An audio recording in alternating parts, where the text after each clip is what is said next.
continuaremos estudando o tema força e movimento. No final da última aula a gente viu alguns tipos de forças especiais, foram, no caso, força de tração, força gravitacional, força normal, e a gente viu algumas propriedades dessas forças.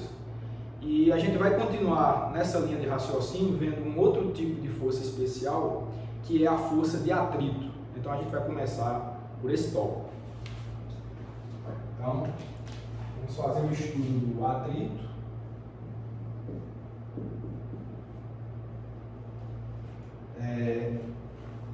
Que o atrito, no caso que a gente está tratando aqui, é o atrito oferecido das superfícies, né, oferecido pelas superfícies aos corpos que estão em contato com ela.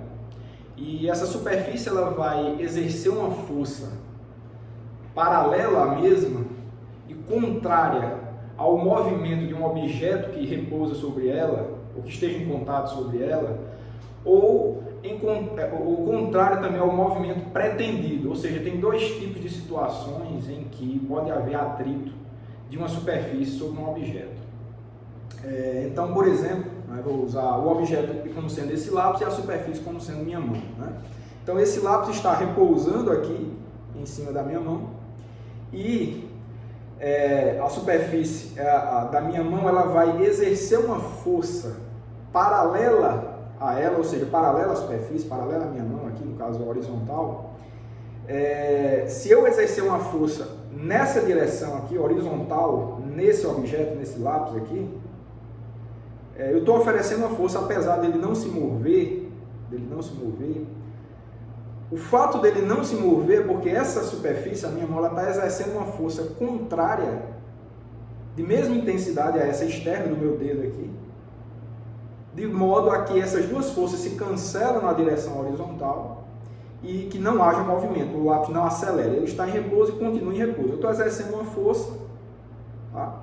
E ele não se move nessa direção, porque contrária a essa minha força do meu dedo aqui, tem uma força da superfície da minha mão direita aqui, contrária ao movimento, nesse caso é um movimento pretendido. Por que pretendido? Porque se fosse se mover, se moveria nessa direção.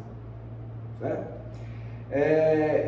Então, essa força de atrito a gente chama de força de atrito estática, porque ela existe, ela é uma resistência ao movimento que deveria existir por conta da aplicação dessa força, mas o lápis não se move por conta dela, porque essa força de atrito estática, ela se opõe à aplicação dessa minha força externa, do meu dedo aqui, e de modo que o lápis permanece estático, e por conta disso, por não haver esse movimento relativo entre o lápis e a minha mão, a gente diz que essa força de atrito especificamente é a chamada força de atrito estática. Então esse é um caso. Isso eu vou escrever aqui brevemente para vocês já. E o outro tipo de força de atrito é quando existe um movimento relativo entre a superfície e o objeto. Se você quiser entender grosseiramente, é quando você tem uma derrapagem, você tem um escorregamento entre esse objeto e a superfície de contato. Então, nesse caso, vamos de novo para esse mesmo exemplo. Então, você tem o lápis, aqui o objeto, a superfície é a minha mão. Vou exercer a força externa que eu estava falando para vocês com a minha outra mão. Mas só que nesse caso eu vou exercer uma força suficiente para mover o objeto. O lápis está se movendo relativo à superfície, que é a minha mão aqui. Tá? De novo, é diferente. Antes eu exercia a força, no caso do atrito estático, ela não se move. Tem força, mas não se move porque a força da superfície se opõe de modo a cancelar a força externa. Nesse caso aqui, essa força é um pouco maior, de modo a fazer com que o objeto se mova relativo à superfície. Então, há uma derrapagem, o lápis escorregou pela minha mão. Então, esse é um caso diferente de atrito. Esse é o chamado caso do atrito dinâmico, porque há uma dinâmica, há um movimento relativo entre a superfície e o objeto.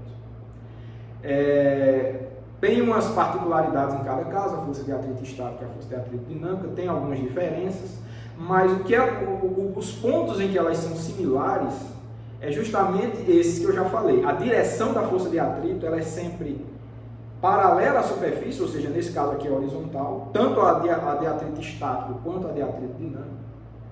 E o outro ponto que é importante também, é que comum para os dois tipos de forças de atrito, é que o sentido é sempre contrário ao movimento, se for uma derrapagem, ou seja, está tendo um movimento aqui, mas está existindo essa força de atrito dinâmica aqui, contrária. E nesse caso da força de atrito estático, não há movimento, mas tem essa força também, na mesma direção horizontal e contrária ao em sentido contrário ao movimento pretendido. Nesse caso não há movimento, mas há uma pretensão de movimento nessa direção, nesse sentido aqui. Eu estou aplicando a força, o movimento pretendido é nessa direção, nesse sentido. Então a força de atrito estática é sempre contrária ao movimento pretendido. No caso estático, a força de atrito estática, ela é, em resumo, a força de atrito estática ela é paralela à superfície, mas tem sentido contrário ao movimento pretendido, porque não há movimento, mas há um movimento pretendido. E a força de atrito dinâmica também tem direção paralela à superfície e, nesse caso, tem sentido contrário ao movimento, porque, nesse caso, há um escorregamento, há uma derrapagem, então a força de atrito dinâmica tem sentido contrário.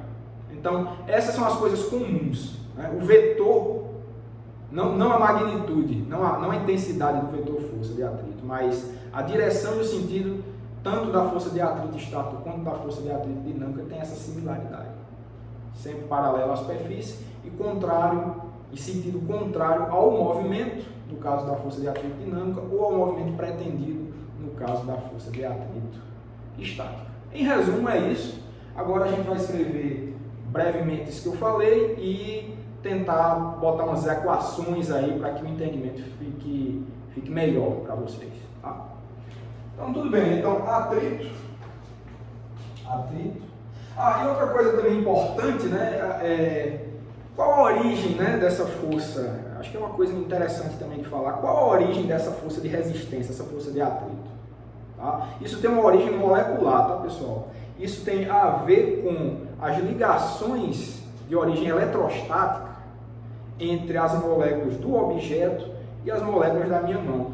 Quando esse lápis repousa sobre essa superfície, né, o objeto repousa sobre a superfície, a nível molecular existe uma interação de origem eletrostática que faz com que esses dois se liguem, tá? Há uma adesão entre os dois, entre o objeto e a superfície, e quando você exerce uma força paralela, então as ligações formadas pelo contato do objeto com a superfície causam essa resistência que a gente chama de atrito. Essa que é a origem. Então, o atrito ela é uma força especial, como a gente está vendo aqui.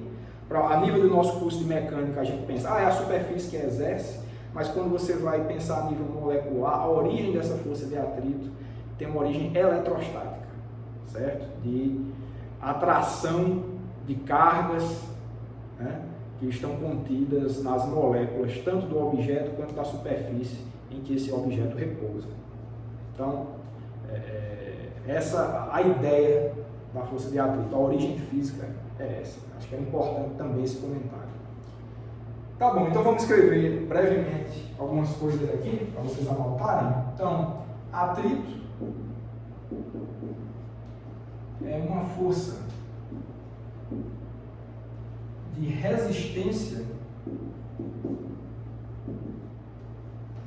ao movimento, né? Vou botar aqui, ou ao movimento pretendido, certo? Caso o movimento fosse de atrito dinâmico, é o movimento pretendido fosse de atrito estático, causada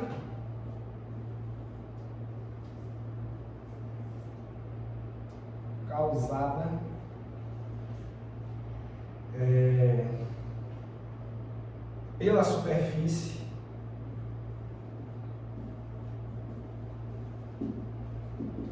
de contato.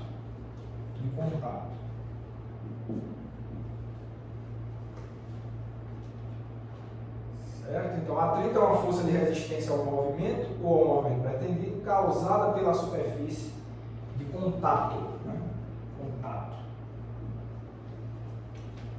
Tudo bem? A direção paralela à superfície e o sentido é contrário ao movimento. Tá? De novo, ou o movimento pretendido.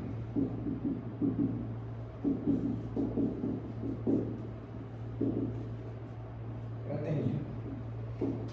Tá? Então, a atrito é uma força de resistência ao movimento causada pela superfície de contato. A direção é paralela à superfície e o sentido é contrário ao movimento. Então, em resumo, né, vamos fazer só um diagrama aqui para ajudar o entendimento desse caso que eu falei para vocês, um objeto repousando sobre uma superfície horizontal. Então, nesse caso que a gente estávamos tratando, você tem a superfície aqui, ó.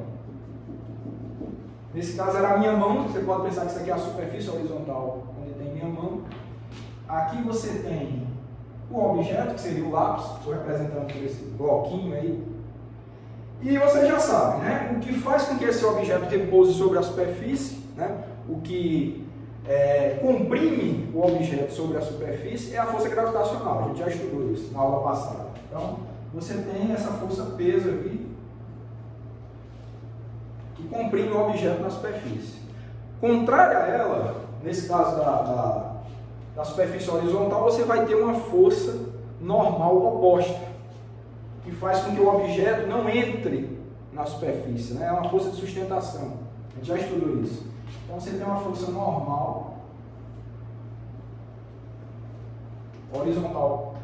vertical para cima. A gente tinha isso só nessa situação aqui, tem essas duas forças, tá? Normal e peso. Quando eu exerço uma força aqui, tá? Quando eu exerço uma força, então essa é uma força externa, vou botar uma força F. Vamos dizer que o meu dedo está nesse sentido aqui, então você vai ter uma força nessa direção aqui, ó, F. Essa é uma força externa que existiu. Não é uma força especial, uma força externa. Fui eu que quis exercer essa força no lápis. Certo, então a força de atrito ela é sempre contrária ao movimento pretendido. Então essa força de atrito ela é exercida por essa superfície, tá? Então é uma força F minúsculo. Geralmente a gente usa um F minúsculo para descrever uma força de atrito. Note que, como tem essa força externa aqui, o movimento ou o movimento pretendido é nesse sentido aqui, então a força de atrito ela é contrária. Ela tem sentido contrário. Então o diagrama de forças, para esse caso que a gente discutiu aqui, do lápis repousando na mão, tem esse diagrama de forças aqui. Agora, essa força de atrito, eu poderia botar um índice aqui para especificar se é dinâmica ou se é estática, mas eu não vou colocar não, porque isso aqui é o caso geral. Só queria botar a direção e o sentido. É sempre assim. Direção paralela à superfície, sentido contrário ao movimento ou movimento pretendido. Aqui eu não estou falando se tem movimento ou se está estático, mas a força de atrito tem sempre essa configuração, seja ela dinâmica ou estática. Aí o que a gente vai fazer adiante é apontar as diferenças entre esses dois casos. Mas por enquanto, isso aqui é válido sempre. Ok, então o que a gente vai ver agora são algumas propriedades, tá? Vamos ver propriedades.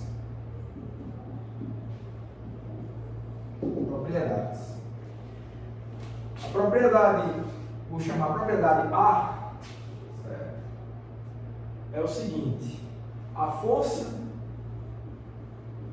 de atrito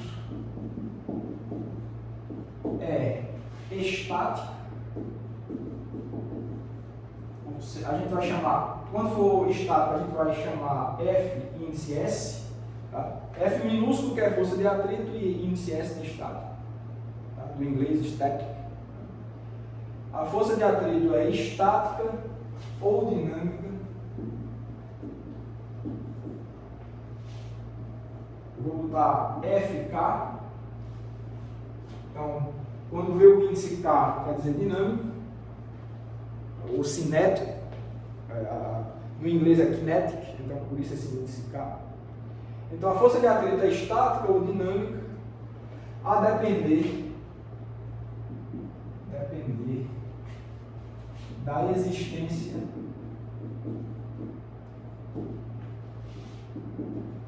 ou não de movimento relativo. Movimento, tá? Movimento relativo entre o objeto e a superfície. Se tem derrapagem ou não. Se tiver derrapagem, é um atrito dinâmico. Se não tiver, é um atrito estático. Sempre assim. Então, essa é a primeira propriedade. A segunda é... Vou apagar logo aqui. A segunda propriedade fala sobre o atrito estático. Vamos ver o que é que a gente pode falar sobre o atrito estático. Então, segunda propriedade, propriedade B, o atrito estático, Fs,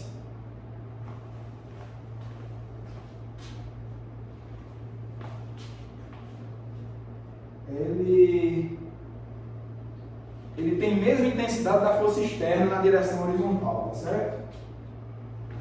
Então, tem intensidade igual à força externa horizontal.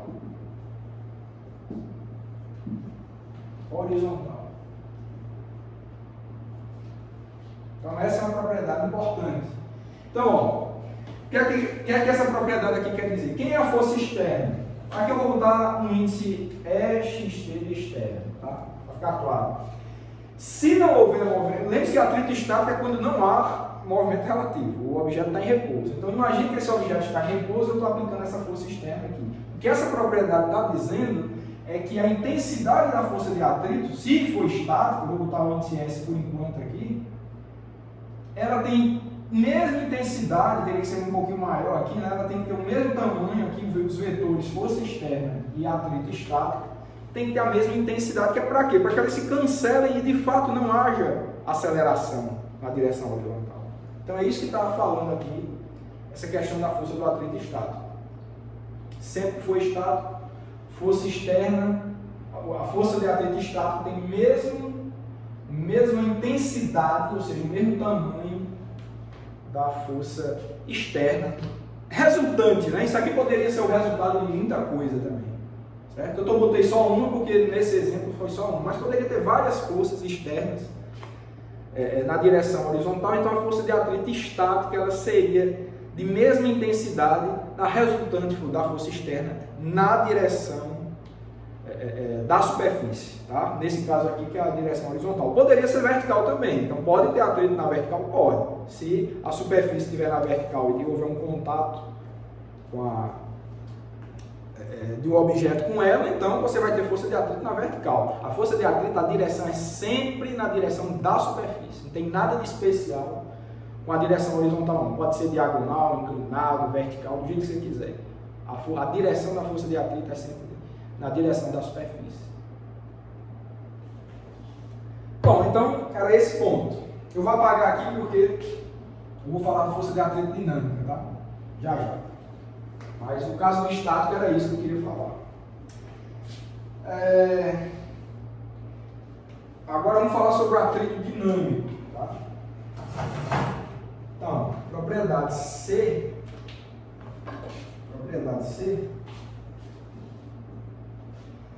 O atrito dinâmico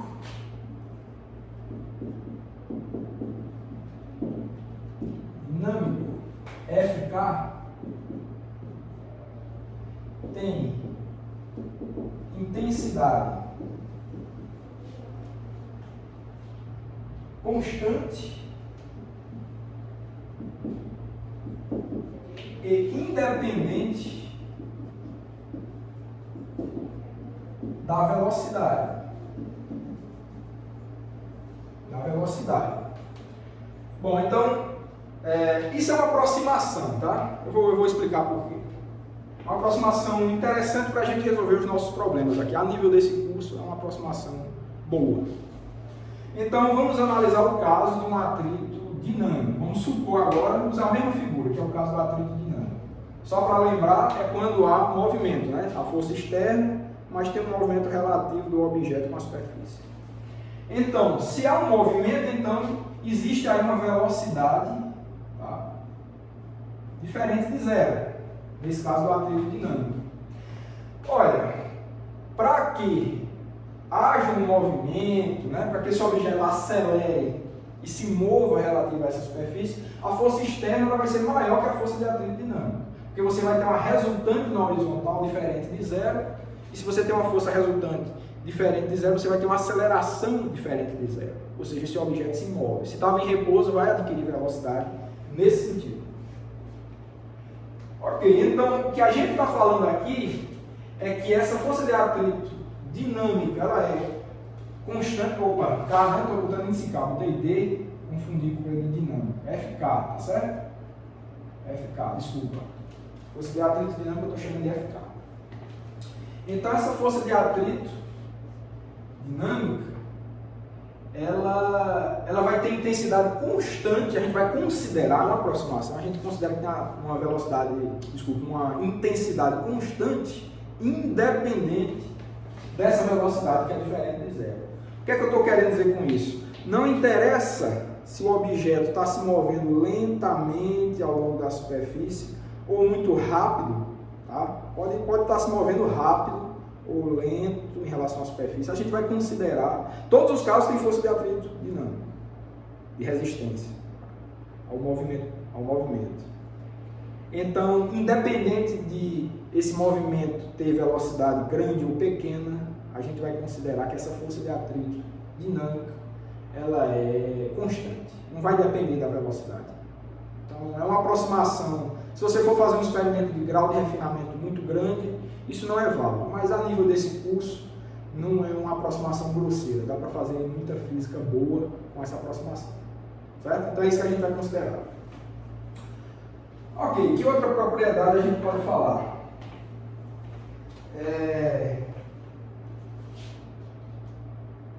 Propriedade de os dois tipos de força de atrito são proporcionais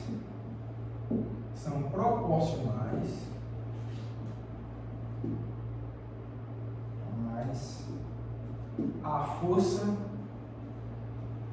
normal. São proporcionais à força normal. De que forma? Você vai ter que a força de atrito estática, eu não vou botar o vetor porque eu estou falando da intensidade, tá? A força de atrito estática ela é menor ou igual a uma força de atrito estática máxima, eu vou explicar o que é isso, que é igual ao coeficiente de atrito estático vezes a intensidade da força normal. Essa é a nossa primeira equação. Certo? Então, eu vou explicar isso com mais detalhes já. Deixa eu botar logo as duas equações no quadro e eu explico depois. E a força de atrito dinâmica ela é igual a um coeficiente de atrito μk, que é a constante de proporcionalidade, vezes a intensidade da força normal. Bom, o que é que eu estou falando em resumo? Vamos começar por partes para explicar isso aqui. Isso aqui é a equação 2. O que eu estou falando aqui é que a intensidade dessa força de atrito, pessoal, ela é proporcional à força normal. Quanto maior for essa força normal, maior é a força de atrito. Ou seja, quanto mais você... Se a força normal é grande, é porque essa força de sustentação da superfície sobre o objeto que repousa sobre ela é grande. É porque existe uma compressão muito grande do objeto na superfície. Então, em resumo, quanto mais comprimido o objeto for sobre a superfície, maior é essa força de atrito, de resistência ao movimento. Se ele está levemente repousando sobre a superfície, o atrito é pequeno. Se você comprime muito, você vai ter uma força normal grande de sustentação, então o atrito oferecido pela superfície é muito maior. Isso é até lógico, né? Eu acho que ninguém duvida muito que isso seja verdade. E aqui o que a gente está assumindo é que são proporcionais. Tá? Existe uma relação linear. À medida que a força normal aumenta, a força de atrito, tanto estática quanto dinâmica, aumenta com a mesma taxa, né? Aumenta proporcionalmente. Existe uma relação linear entre essas duas intensidades de força de atrito, seja ela dinâmica ou estática, com a força normal. E as constantes de proporcionalidade, nesse caso aqui é esse μs, a gente chama isso aqui de coeficiente de atrito estático, e esse aqui é o μk, coeficiente de atrito dinâmico. É a constante de proporcionalidade, e essa constante de proporcionalidade, esses coeficientes de atrito, eles dependem tanto da superfície do objeto quanto da superfície de sustentação. Se uma superfície muito rugosa, esse coeficiente de atrito ele é grande, a superfície oferece muita resistência ao objeto. E se for uma superfície lisa, esse coeficiente de atrito é pequeno. Então, quanto mais liso, mais polida a superfície for, menor esse μs e o μk, e quanto mais rugosa for a superfície, maior esse coeficiente de atrito, mais resistência você tem ao movimento. Não só a superfície de contato, tá? De sustentação, mas isso depende dos dois, tá? Depende tanto da rugosidade da superfície de apoio quanto da superfície do objeto. Depende dos dois. Então, para que você tenha um coeficiente de atrito pequeno, por exemplo, você tem que ter um bom polimento entre as duas superfícies. As duas superfícies precisam ser lisas para que você tenha um escorregamento fácil. Então, o coeficiente de atrito tem a ver com isso. Então, tanto μs quanto μk são propriedades das duas superfícies de contato, do objeto e da superfície de apoio. Ok, então, deixa eu apagar aqui, para a gente discutir tudo isso.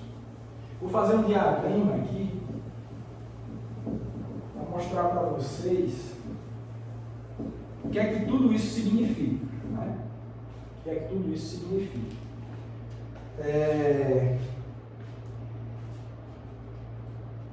Eu falei aqui de uma coisa meio distinta do que eu tinha falado anteriormente, que é essa força de atrito estática máxima.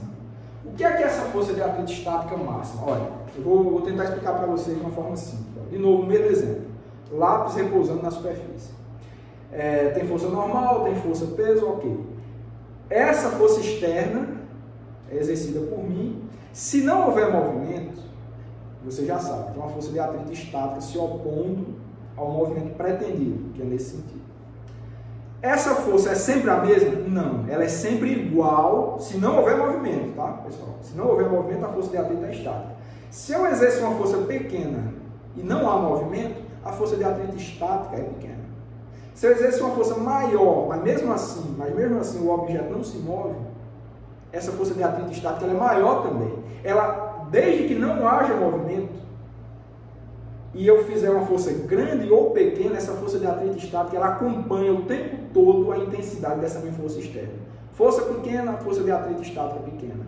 Força grande, força de atrito estática grande também. Ela vai se opor ao movimento, ela vai anular essa força externa o tempo todo. Então pode ser grande ou pequena. Ela vai acompanhar a intensidade dessa minha força externa o tempo todo. Do jeito que eu quiser. Desde que não se mova. Não pode haver movimento. Eu estou falando da força de atrito estática. Então força pequena ou grande, tá? A força de atrito estática, a intensidade dela é sempre a mesma. Tá, agora falei já para vocês, desde que não haja movimento. Mas pode haver. Quando há movimento, aí a força de atrito é dinâmica, que a gente já considerou ali na propriedade C, que é constante, independente da velocidade. Ok, mas existe, o que eu estou querendo tratar nessa equação 1 também, é que existe uma passagem do caso do atrito estático para o atrito dinâmico. Eu tenho esse objeto aqui, eu estou exercendo uma força pequena, ele não se move, força de atrito estático com a mesma intensidade. Exerce uma força maior, a superfície está exercendo uma força de atrito estática maior. Agora, chega um ponto que essa minha força externa ela é tão grande que a superfície não segura mais e existe um movimento. Aí a força de atrito dinâmica dela, da superfície. Então, existe um limiar, existe um máximo de resistência que essa minha superfície de apoio, ela exerce sobre o objeto. Estou aumentando a minha força externa o tempo todo, existe um máximo em que essa superfície não consegue resistir mais e o atrito dinâmico acontece, o movimento acontece. Então esse máximo, esse limiar de força, de resistência, de atrito estático que essa superfície exerce é a chamada força de atrito estático máxima. Ela é sempre maior ou igual que as forças de atrito estático, todas essas que eu falei para vocês, grande ou pequena, que existe se o objeto não se mover. Agora, a máxima não tem força de atrito estática maior que ela. Passou disso, essa força externa, então o objeto entra em movimento. Então, essa é a força de atrito estática máxima. Eu vou fazer um diagrama aqui para resumir esse ponto, tá certo? Então, eu vou falar de dois casos aqui. Desse mesmo caso, tá? Vou botar essa superfície aqui. Eu tenho um objeto. Né? A gente já sabe que tem força normal e força peso. Força normal e força peso. Tá menorzinho aqui para não encher muito o desenho. Força normal e força peso. Tem força externa. Menor, força externa, uma força externa pequena aqui. E se eu considero que o atrito seja estático, então eu vou ter uma força Fs, mesma direção, né? Acho que eu botei muito grande ela. Né? Tá, mesma direção aqui. Mesma direção, mesma intensidade e sentido contrário. Então essa força de atrito estática ela é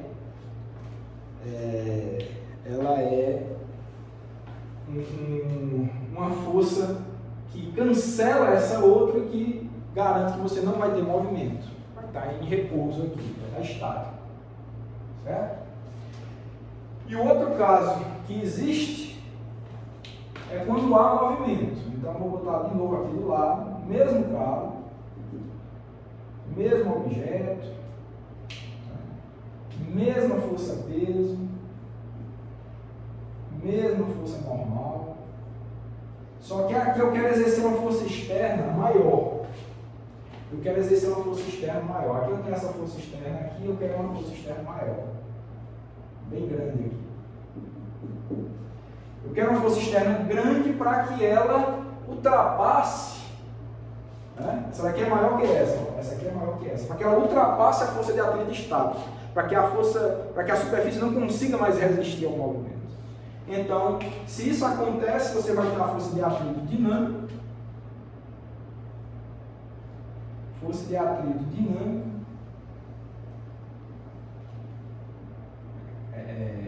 Isso aqui é K, né? FK. Mas que é menor em intensidade, então você vai ter um movimento. Posso até colocar aqui, você vai ter uma velocidade, né? Um vetor velocidade nesse sentido aqui. Certo? Vai ter velocidade porque essas duas forças não se cancelam, existe uma aceleração, então o objeto se move. Então são esses dois casos. Tudo bem, tudo bem. Agora, o que dá para perceber aqui é que eu esqueci de falar, um caso interessante. Eu vou botar aqui embaixo porque eu vou fazer um desenho, tá? Em geral, vou apagar aqui, comentar com vocês. Em geral, tá? A força de atrito dinâmica, né? Ela é menor que a força de atrito estática máxima, tá? É o que está vendo aqui, ó. Note que o coeficiente de atrito estático que eu defini aqui, ele é definido em relação à força de atrito estática máxima. Tá? Então, só se define o coeficiente de atrito estático, né, que é essa constante proporcionalidade entre a força de atrito e a força normal, para a força de atrito estática, aquela máxima que a superfície exerce, que maior que isso ela não consegue mais resistir ao movimento, o objeto vai se mover. Tá? Então, é definido dessa forma. E em geral, tá? Eu esqueci de falar, vou botar aqui no cantinho, em geral, o que a gente tem é que a força de atrito, o coeficiente de atrito estático, ele é maior que o coeficiente de atrito dinâmico. Certo? Em geral, você tem isso daqui. Você tem o coeficiente de atrito estático definido nessa equação aqui, ó, e o coeficiente de atrito dinâmico definido nessa equação aqui. Agora, em geral, o coeficiente de atrito estático ele é maior que o coeficiente de atrito dinâmico. O que é que isso quer dizer? O coeficiente de atrito estático é aquele definido quando a resistência da superfície ela é máxima, né? Ela não consegue resistir mais. E quando ela não consegue resistir mais, existe um movimento, e você vê, talvez não com um objeto pequeno como esse, mas se você for empurrar um objeto grande, você vai querer botar em movimento, um armário, por exemplo, ele está parado, você quer empurrá-lo, você nota que ao empurrá-lo, você exerce uma força, vai aumentando, o atrito do solo com o armário vai aumentando cada vez mais, o atrito estático, de modo a se opor ao movimento pretendido, mas chega uma hora que sua força é tão grande que a superfície ela não resiste mais, o armário anda. E se você já percebeu numa situação como essa, você vê que você faz uma força muito grande e depois que existe movimento, você faz menos força. Existe uma queda brusca, talvez não tão grande, mas existe uma diminuição da resistência ao movimento. O atrito dá uma diminuída. Então, em outras palavras, é isso que eu estou falando aqui. Ó. A força de atrito estática, que é aquela que ainda está parada, aquela máxima que a superfície exerce, ela é maior do que o atrito quando existe movimento. Então, essa sensação de um pouco de alívio que você sente quando o armário se move é sinal de que o coeficiente de atrito dinâmico ele é menor do que o estático. Então, em outras palavras, é isso. Bom, mas deixa eu fazer um diagrama que eu quero fazer, que eu acho que isso tudo vai ficar mais claro. Então, eu quero fazer um gráfico aqui, relacionando a intensidade da força de atrito com a intensidade da força externa. Com a intensidade da força externa. Tá? Tudo intensidade. Nessa região aqui, então, em que eu tenho movimento, desculpa, que está estático, qualquer que seja a força externa, a força de atrito vai ser a mesma, tá? Então você tem uma relação linear entre os dois tipos de força, entre essas duas forças. As intensidades vão ser as mesmas, tá? Vão ser as mesmas. Bem? Então, é isso que eu estava falando. Se está com velocidade zero, não tem movimento relativo, qualquer que seja a intensidade da força externa, a intensidade da força de atrito estática é a mesma. Certo? Qualquer que seja. Se é pequena, a força de atrito é pequena. Se aumentou a força externa, a força de atrito aumenta para segurar. Até esse ponto em que você tem aqui, ó, a força de atrito estática máxima, ela está definida aqui, ó. Essa daqui é a força de atrito estática máxima. Tá? E essa linha aqui, essa linha é uma curva de proporcionalidade, aí, de igualdade, na verdade, da força de atrito estática igual à força externa. As intensidades, tá? Não é os vetores, não. Os vetores são diferentes, são contrários. Mas as intensidades são iguais. Então, essa linha aqui indica isso. Tá certo? É para ter 45 graus aqui, tá? Essa inclinação. Pode não estar, mas as intensidades são iguais. Então, é isso. Então, essa daqui, que eu estou tratando com vocês, é chamada região estática. Região estática. Certo? Vamos falar agora do movimento, vamos falar da região dinâmica. Quando ultrapassa o valor da resistência máxima da superfície, foi o que eu falei, aquela sensação de alívio é uma queda na intensidade da força de atrito. Então essa queda você pode representar dessa forma aqui, ó. Uma queda, certo? Uma queda, pode não ser nem tão grande, mas existe uma queda que você sente em relação à força de atrito estática máxima. E essa daqui, que está embaixo, é a chamada força de atrito dinâmica, tá? Ó. Essa força aqui, com essa intensidade, é a força ficar, tá? Que tem intensidade μk vezes m.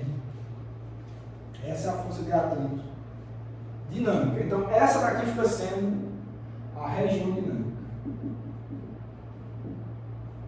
dinâmica.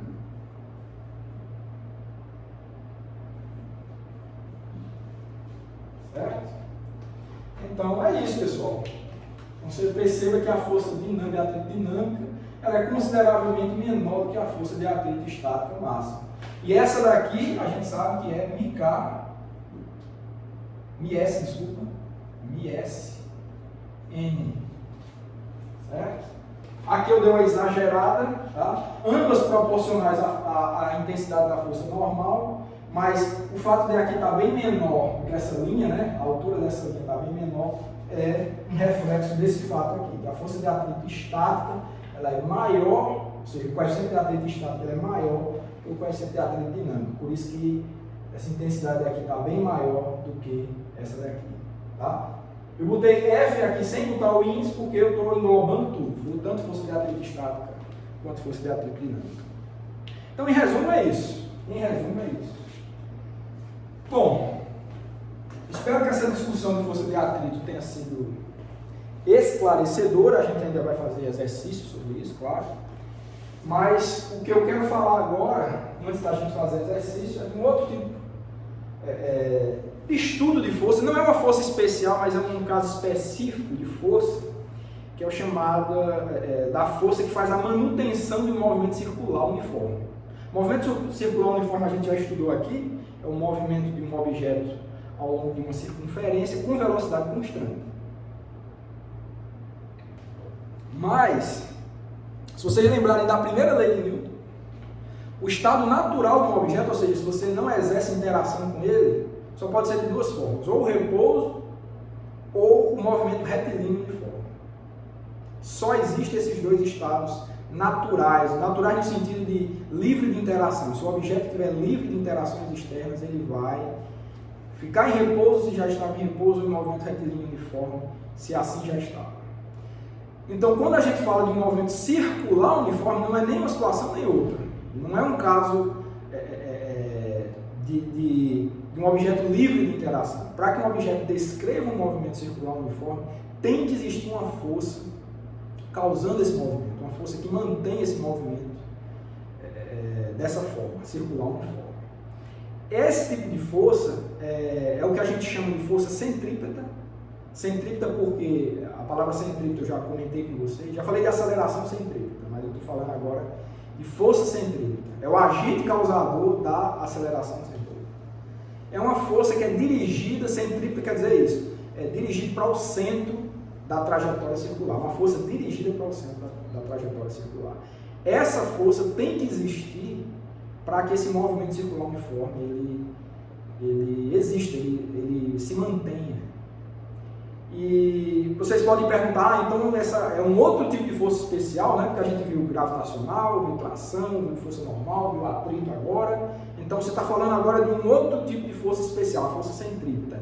Eu vou dizer que não é um tipo de força especial no sentido de ter um agente causador específico. Por quê? Força gravitacional, eu já falei para vocês. No caso que a gente está tratando aqui, a força de atração da Terra sobre o objeto. Então, o agente causador da força gravitacional é a Terra. Força normal é uma força de sustentação de uma superfície que suporte aí o objeto. Então, o agente causador é a superfície. Ok. Força de tração. Um fio esticado ou uma corda esticada é o agente causador da força de tração. Forças especiais. Força de atrito é um outro tipo de força, além da normal, também exercida por uma superfície de contato. Então, tem um agente causador, superfície. E essa força centrípeta, quem é o agente causador? Não existe, a resposta, não existe um agente causador específico para a força centrípeta. Pode ser qualquer tipo de força desses outros tipos que eu falei para você. Pode ser força normal, pode ser força gravitacional, pode ser tração, pode ser força de atrito. Todos esses tipos de forças especiais que vimos até agora podem fazer o trabalho, pode fazer o papel de uma força centrípeta, ou seja, fazer um direcionamento para o centro de curvatura e manter o movimento circular. Então, nesse sentido, pessoal, que fique claro, pelo fato da força centrípeta, que eu vou escrever algumas coisas aqui, pelo fato de não existir um agente causador específico para a força centrípeta, eu não vou classificá-la como um tipo de força especial, no sentido de ter um agente causador específico. Você pode até dizer, ela é especial porque ela tem essa característica de manter o movimento circular, mas não tem um agente causador específico. Eu não quero colocá-la no mesmo grupo de forças especiais que eu venho tratando aqui, por não ter um agente causador específico. Tá? Então, que fique claro. Então, força centrípeta é uma força que pode ter várias origens, mas que a característica dela é tal que ela mantenha um movimento circular uniforme. E para que isso exista, ela tem que apontar para o centro de curvatura, o tempo todo, para o centro de curvatura desse movimento circular. Então, isso quer dizer centrípeta. Tá? Vamos escrever algumas coisas sobre isso. Então, movimento circular uniforme, de novo. Tá? Movimento circular uniforme. Certo? E vamos escrever algumas coisas. Tá? Uniforme. Então, para que exista movimento circular uniforme, tá? Vou botar abreviado aqui, é necessário para que exista movimento circular uniforme, existe também uma aceleração. Já discutimos isso aqui, já provamos isso aqui em aulas anteriores. Né? Existe também uma aceleração centrípeta, dada por ACP, a intensidade dessa aceleração centrípeta, ACP igual a velocidade ao quadrado dividido pelo raio. Tá? Só apagar aqui. Isso a gente provou numa aula anterior, a gente provou que nas aulas de cinemática, que se houvesse um movimento circular uniforme, é porque existia uma aceleração centrípeta, ou seja, uma aceleração, um vetor aceleração apontando para o centro de curvatura do movimento circular, dessa circunferência, e a intensidade era dada justamente por V ao quadrado sobre R, equação 3, onde V é a velocidade do movimento, tá? Velocidade do movimento circular uniforme, e R é o raio de curvatura. É o raio. Ok, então, isso a gente já viu, já provamos, certo? Mas, da segunda lei de Newton, agora, se a gente pensar na segunda lei de Newton, o que é que provoca uma aceleração? É uma força. Então, essa aceleração centrípeta, ela não pode existir do nada, ela tem que ter uma causa. E a causa dessa aceleração centrípeta é o que a gente está chamando de força centrípeta, e a relação entre elas, da força centrípeta e da aceleração centrípeta, se dá de acordo com a segunda lei de Newton. Força igual a massa vezes aceleração. Só que nesse caso, força e aceleração são centrípetas, apontando para o centro de curvatura. Então, o que a gente tem é que, para tal, é necessário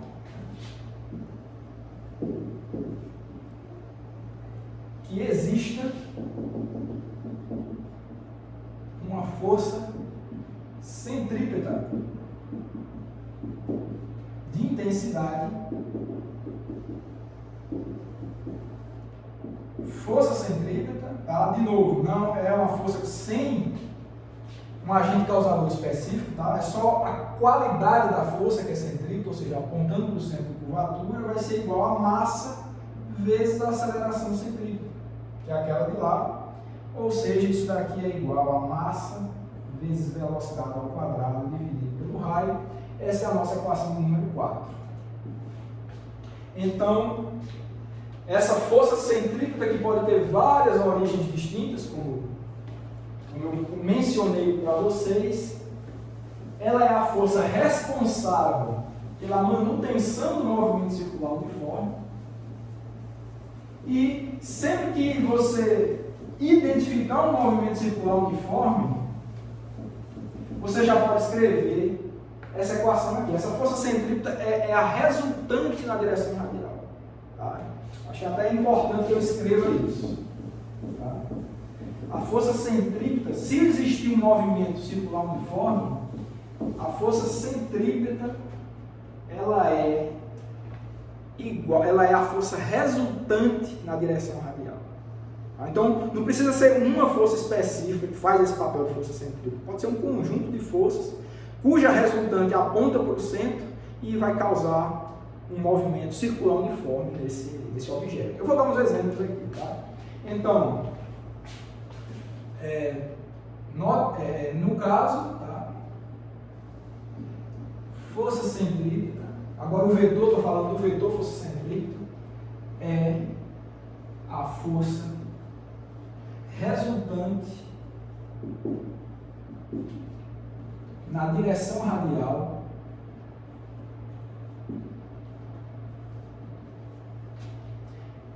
que ocorre, que existe, tá? Em um movimento circular uniforme. Tá? Se o movimento circular uniforme existe, então força centrípeta é o nome que você dá à resultante. A força resultante pode ser várias. Pode ter um monte de força ali, pode ter força gravitacional, força normal, força de atrito. Quando você toma a resultante na direção radial, o movimento é circular uniforme, então a resultante na direção radial é o que você chama de força centrípeta. E, em resumo, é isso. Ok? Então, exemplo, né? Vou só alguns exemplos rápidos aqui. Ó. Exemplos. Olha, imagine que você tem uma superfície de gelo, tá, lisa, e você tem um disco de hóquei, né? Aquele esporte, né, do gelo, hóquei. Então você tem aquele disco de hóquei, você pode amarrar esse disco numa corda e a outra ponta da corda você amarra num ponto fixado no gelo. Então você tem uma superfície horizontal lisa de gelo, tem um disco de hóquei repousando, você fixa um ponto nesse gelo, amarra uma corda, amarra o disco de hóquei na outra e joga ele de modo que ele fique girando em torno desse ponto fixado. Se você olha de cima, a situação é mais ou menos assim. Ó. Você tem um ponto, esse ponto P aqui, e você tem um disco. Deixa eu tentar desenhar essa circunferência direita aqui, mais ou menos, tá?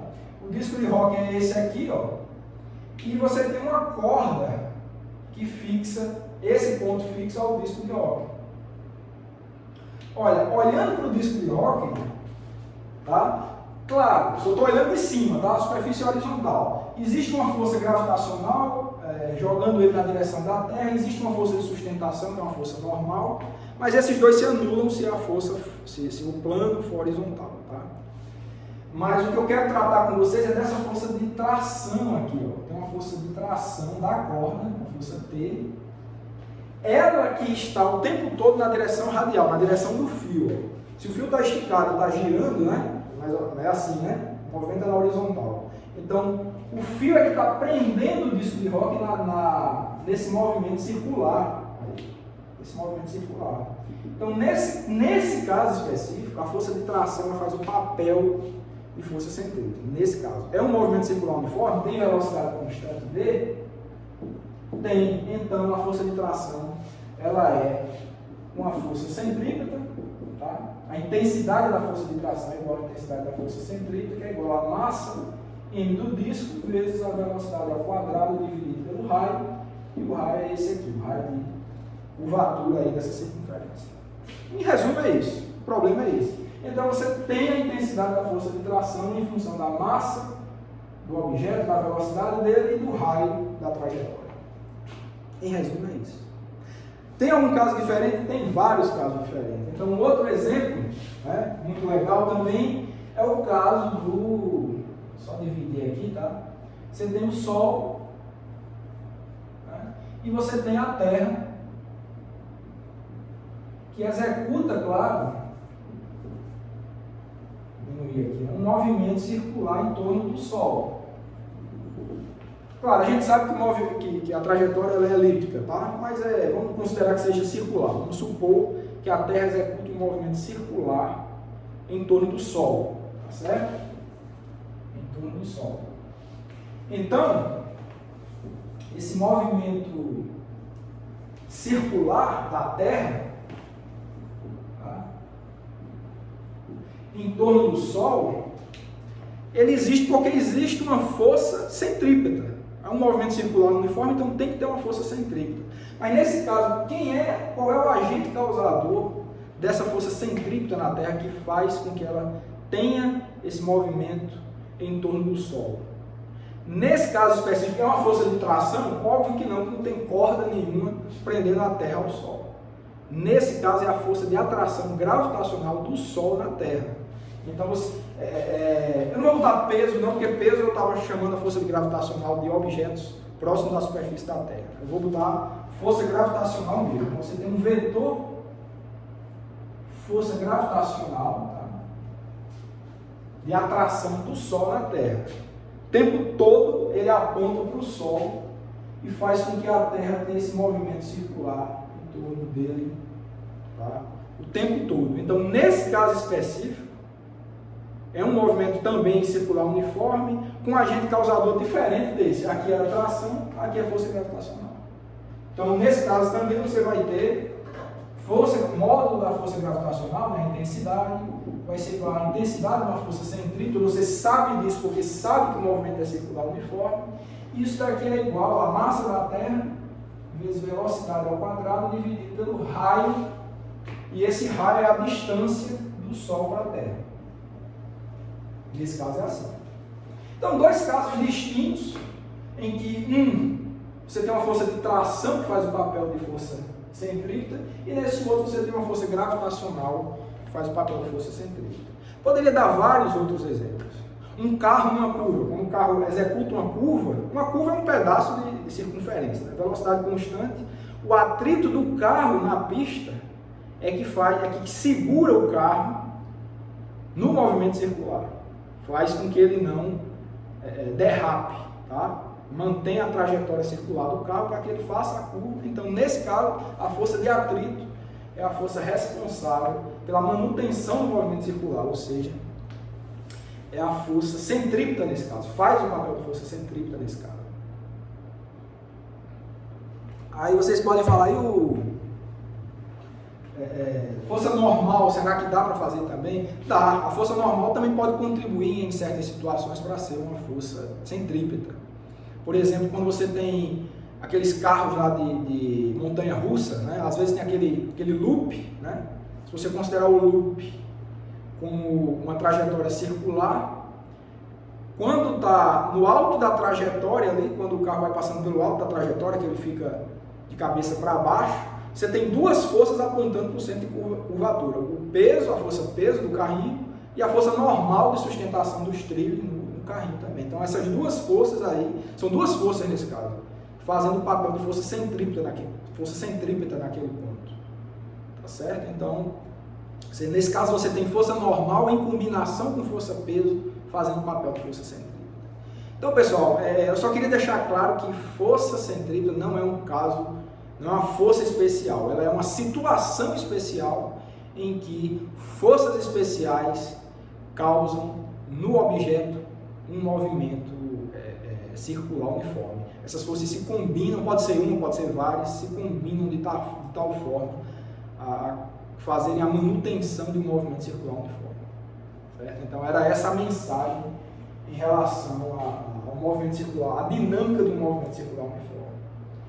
Bom, de conteúdo era isso. O que eu queria fazer agora com vocês eram 2 exercícios para a gente fixar alguns pontos que podem não ter ficado tão claros, tá? Então vamos fazer isso. Vou apagar tudo e a gente vai fazer uns 2 exercícios aqui para fixar melhor.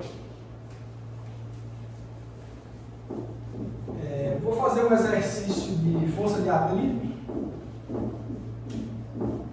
e um outro exercício também de problema importante, que é o plano inclinado. Tá? Então, são 2 casos muito estudados em engenharia, em física, que precisam ser comentados, tá certo? Então eu vou fazer isso agora.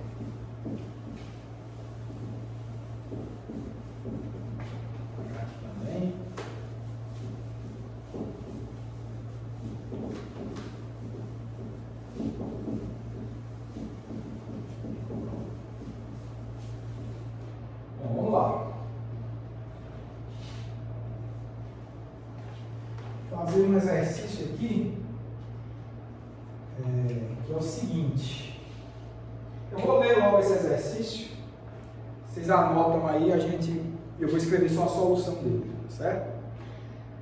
Bom, o exercício diz o seguinte: um bloco de 10 kg é empurrado sobre uma superfície horizontal por uma força F de intensidade 40 newtons, que faz um ângulo de 37 graus com a horizontal. O coeficiente de atrito dinâmico entre o bloco e o piso é 0,25. Calcule, letra A, a intensidade da força de atrito que o piso exerce sobre o bloco, e letra B, a aceleração do bloco. Aí tem uma figura que eu vou mostrar para vocês. Então você tem exercício, tá? O exercício é o seguinte: você tem um plano horizontal. A figura te dá isso. Tem um bloco que repousa nela e você tem uma força F com essa configuração aqui, ó. Uma força F externa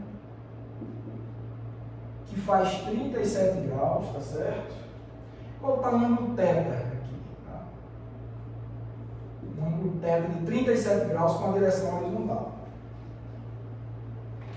Ok, então é essa a configuração. Os dados do problema são os seguintes: a massa do bloco é 10 kg, o ângulo θ 37 graus, o coeficiente de atrito dinâmico, né, μk, é igual a 0,25. Eu só queria fazer um comentário que eu esqueci de fazer sobre o coeficiente de atrito, né, como eu faço agora. Ó, não tem unidade nenhuma, né? Ó, 10 quilos, o ângulo pode ser em grau, pode ser em radiano, né? Esse coeficiente de atrito dinâmico 0,25 sem unidade nenhuma. Aí você pode perguntar, mas não tem unidade o coeficiente de atrito? Não, não tem realmente unidade, porque se você lembrar, a força de atrito dinâmica, ela é igual a μk vezes a força normal. Então, ó, isso daqui é uma força de atrito, a unidade disso aqui é em newton, né? É igual a uma coisa vezes outra força. Então, é uma força igual a um número vezes outra força. Isso aqui também é em newton. Então, se você tem do lado da igualdade uma coisa que é dada em unidade de newtons e outra coisa, esse lado também tem que ser unidade de newtons. Mas somente a força normal já é dada em unidade de newton. Então, isso daqui, esse coeficiente de atrito, seja ele dinâmico ou estático, tá? Ele não pode ter unidade, para respeitar a dimensão, a análise dimensional dessa equação. Então, por essa razão, o coeficiente de atrito não tem unidade. Não tem unidade, é um número somente. É uma constante de proporcionalidade, como eu falei para vocês, tá certo? Bom, tendo explicado isso, vamos voltar aqui para o problema. E eu acredito que só são esses os dados, tá? E na letra A, ele quer a força de atrito, tá? Só vou botar aqui, que o problema pega na letra A. Ele quer a força de atrito do piso sobre o bloco, ou seja, a intensidade dessa força de atrito dinâmica. E na letra B, ele pede a aceleração do bloco. Bom? Ok. Bom, pessoal, qualquer problema desse de dinâmica tem que ficar... A primeira coisa que tem que ser feita, é importante que vocês façam um desenho, um esboço do problema, da situação, e que você indique todas as forças que estão atuando sobre aquele objeto. É importante você identificar o objeto que você está estudando, no caso é o bloco, e fazer um diagrama de forças, descrevendo todas as forças que são exercidas sobre esse objeto. Todas que houverem. Nesse caso aqui, o objeto é óbvio, ele tem uma força peso. Então vamos botar a força peso dele. Está aqui. Ó. Então vou botar um vetor para baixo de força peso. Se ele repousa sobre uma superfície, ele tem também uma força normal, vertical para cima aqui. Força normal. Certo? Tá parecendo aqui que tem a mesma intensidade, mas eu não estou dizendo isso não, tá? Como tem outras forças atuando aí, eu já nem posso afirmar que a intensidade da normal é igual ao do peso. Eu já estou vendo, inclusive, que não é. Tá? Então, só estou indicando as forças, tá? Não precisa nem prestar tanta atenção no tamanho dos vetores, que eu realmente não sei a intensidade deles. Bom, se houver movimento, pessoal, no caso A, ele está dizendo, o problema diz que existe movimento, então a força de atrito ela é dinâmica, que a letra A pede justamente isso, e vocês sabem que ela é na direção da superfície contrária ao movimento. Se a força externa está nesse sentido, óbvio que o movimento deve ocorrer nesse sentido aqui, tá certo? Nesse sentido. Então, com essa informação, você sabe que a força de atrito dinâmica ela tem sentido contrário. Certo? Então, essa é a primeira coisa que você tem para fazer. Todas as forças envolvidas no problema, desse objeto que você está estudando, você tem que colocar e fazer uma análise delas a posteriori. Então, todas já estão aí. Não tem mais nenhuma força, nem faltando, nem sobrando. É isso aí que você tem que colocar. Deixar claro que esse é o diagrama de forças do problema. O que tem que ficar claro é que nesse diagrama de forças, você tem que entender que nele só entram as forças de fato. Componente de força, você não coloca. Tá? Pode colocar até para lhe auxiliar, mas você tem que estar muito claro na sua cabeça quais são as forças e a direção e o sentido delas. Isso foi feito já para esse problema, é essa a situação. Feito isso, você escolhe agora 2 eixos coordenados, não precisa de 3. Né? As forças estão todas contidas num plano, que é o plano do quadro, e você só precisa de 2 eixos coordenados x e y para descrever esse problema. Você escolhe 2 eixos coordenados, claro, eles são perpendiculares entre si, x e y. Você que escolhe a direção deles, tá? Você que escolhe a direção que você quer colocar isso. Você pode mudar assim, ó, assim, do jeito que você quiser, esses 2 eixos que você pode trabalhar normalmente com eles. Agora, a dica para facilitar na resolução de problemas, sempre que você for escolher o seu sistema de referência, o seu conjunto de coordenadas, é interessante, é mais simples do ponto de vista matemático, se você escolher uma configuração de eixos em que eles coincidam o máximo possível com as direções das forças que você está tratando aí. Nesse caso, você tem 2 forças na vertical, P e N, e você tem uma força na horizontal, que é força de atrito. A única força que não está nem na vertical nem na horizontal é essa força externa. Então, o inteligente aqui é você escolher eixos, eixo Y na vertical, porque já vai conter 2 forças, e um eixo X na horizontal, que vai conter essa força de atrito. A única que vai ficar de fora é essa força externa F. A essa sim você vai ter que trabalhar depois com as componentes dela, mas somente ela, porque você vai escolher a configuração do seu eixo de maneira inteligente, como eu falei, com a maior parte dos vetores coincidindo com os eixos. Tá? Ok, então você pode escolher o seu eixo Y. É interessante que escolha o seu eixo Y na vertical e o seu eixo X na horizontal. De novo, poderia fazer de outra forma, na diagonal, poderia. Desde que sejam perpendiculares entre si, você pode escolher do jeito que você quiser.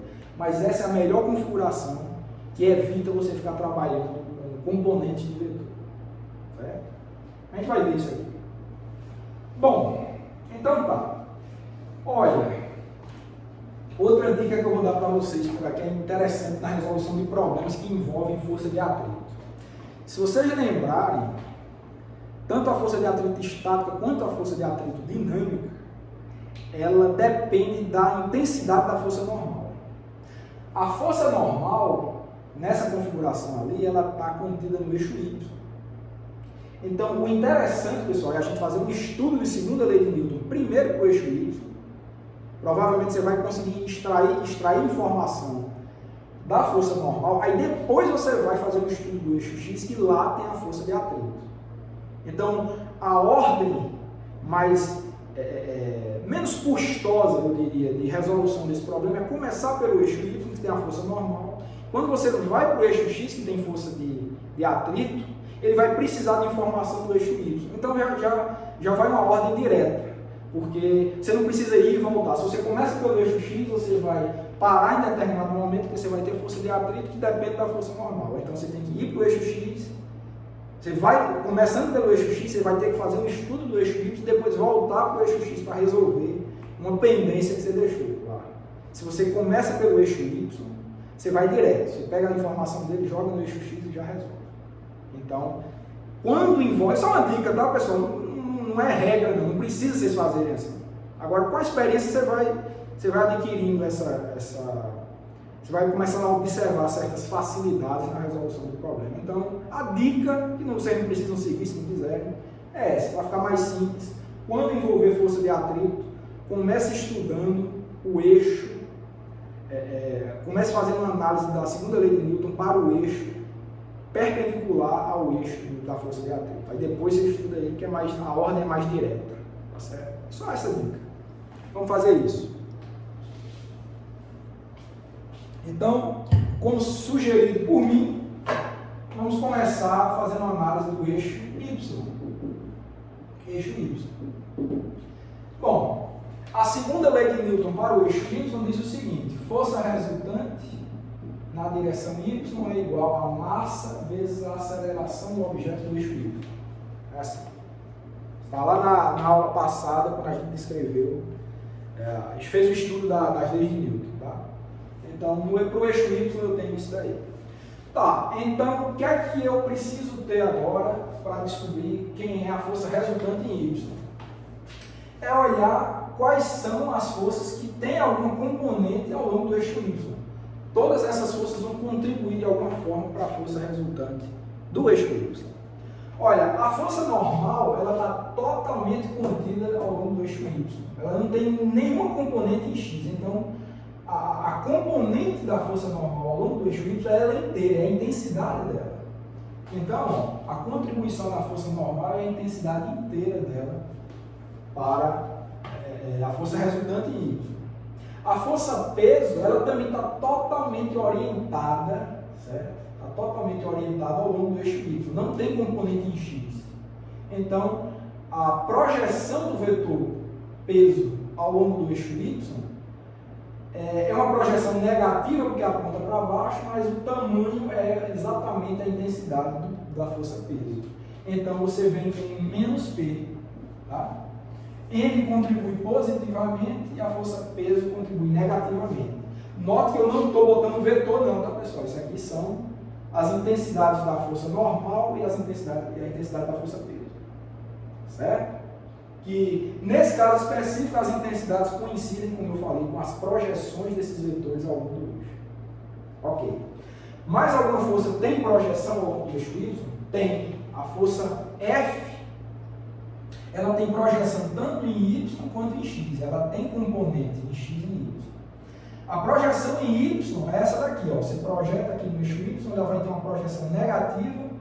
E pela trigonometria do problema, você vai ver que a projeção em Y vai ter algo a ver com... Vou botar em verde aqui. A projeção é essa daqui. Ó. Vocês podem até nem estar vendo, mas eu só queria indicar aqui, ó, que o tamanho da projeção da força F ao longo do eixo Y é o módulo da força F vezes um cateto oposto, né, ó, vezes um seno de θ. E negativo porque a projeção aponta para baixo. Então,